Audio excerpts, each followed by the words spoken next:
Nu ko, kolēģi? Birch trees. Lorīgi paskatos instrumentu kasē. Un ko tad es tur redzēju iekšā?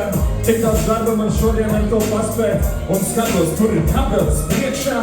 Kur tur vēl ir palikuši man rasēji? Man viņas viss būtu jāapskatās tieši. Man vajadzētu salabot, jāapskatās kasē.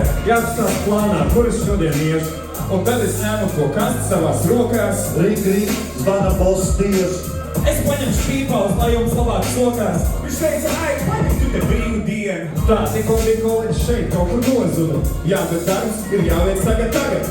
Esmu atjūts, jūtos tā kā nobūs. Viss kārtībā, es izpīpēju, gatavs esmu darbā.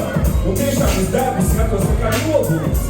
Priekšnieki, kas tad mums tagad jādara? Jā, esmu spēcīgs, es neesmu vairs nobūris. Jo, ja jādara, tad tiešām tas jādara. Nu kāpēc jūs te stāvat kā tādi slaisti?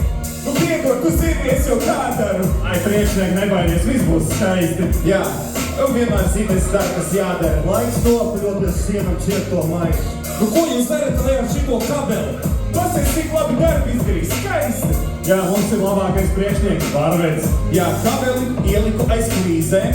Jo pats priekšnieks viņu bija atvedis. Jā, tiešām labs darbs, šitas labi līdzēs. Redzi, tas, kas strādā labi, viņš ir apšķēr. Paldies, ka padevi, paldies, ka padevi. Šito uzdevumu un arī šito kabeli, paldies, ka padevi, paldies, ka padevi. Kabeli un nekad nepaliki, man to padevi. Paldies, ka padevi. Paldies, ka padevi. Es iedošu jums prēmiju par šito atdevi. Paldies, ka padevi. Paldies, ka padevi. Un darba dienā man tu vēl uzliki padevi. Paldies, ka padevāt šo vārdu.